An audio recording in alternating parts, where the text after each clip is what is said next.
Dictation अभी 5 second में चालू होगी।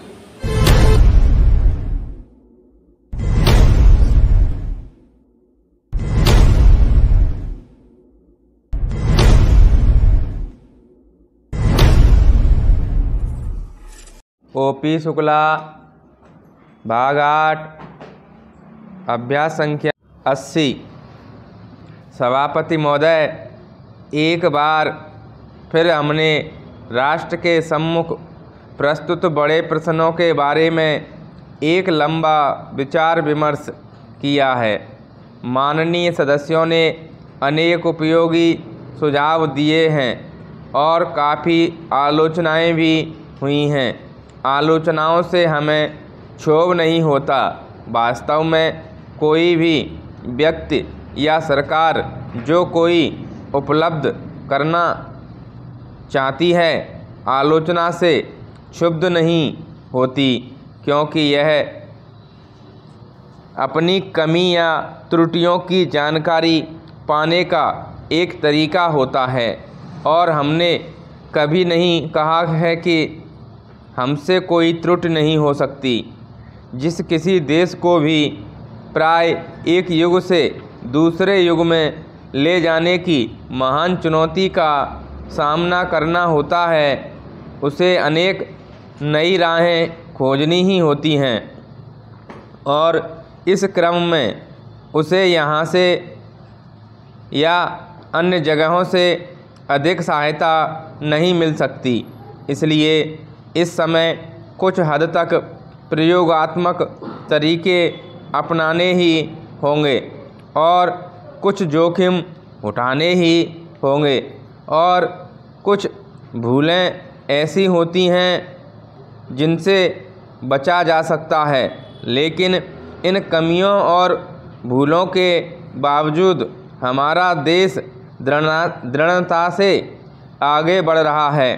बहुत सी बाधाएं ऐसी आई हैं जिनका पूर्वानुमान हम नहीं लगा सकते थे।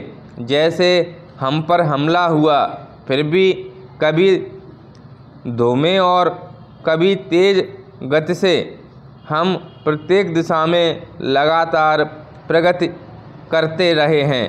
पैरा, हम विपक्ष के माननीय सदस्यों या स्वयं अपने पक्ष के सदस्यों की आलोचनाओं या सुझावों का स्वागत करते हैं, लेकिन जब किसी दल पर निरंकुशता का या पश्चिमी बंगाल में लोकतंत्र की हत्या का आरोप लगाया जाता है, मैं समझती हूँ कि एक माननीय सदस्य ने इन्हीं शब्दों का इस्तेमाल किया था, तो उसे गंभीर भाव से लेना कठिन हो जाता है।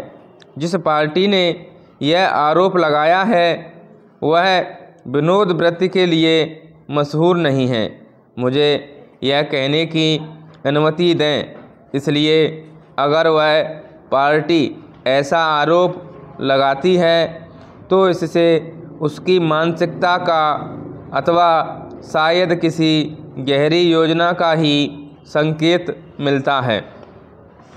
लोकतंत्र का क्या है या क्या नहीं है, इस प्रश्न की गहराई में नहीं जाना चाहिए, लेकिन मेरा यह विचार अवश्य है कि इस सदन के वरिष्ठ सदस्यों को किसी न किसी गहराई से यह सोचना चाहिए कि अन्य लोकतांत्रिक देशों में किस प्रकार की लोक राज व्यवस्था काम कर रही है, वहाँ विपक्ष का क्या योगदान होता है, वहाँ के राजनीतिक दलों की क्या जिम्मेदारियाँ हैं आदि।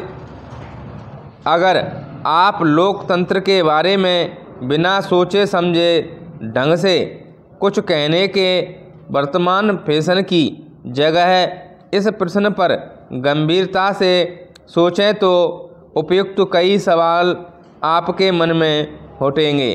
पैरा, कभी कभी ऐसा होता है कि कोई व्यक्ति कोई वाक्य इस्तेमाल करता है और दूसरे लोग उसे दोहराने लगते हैं और कोई भी यह नहीं सोचता कि उस कथन में कोई सत्यता है भी या नहीं, अथवा वास्तविक स्थिति है क्या।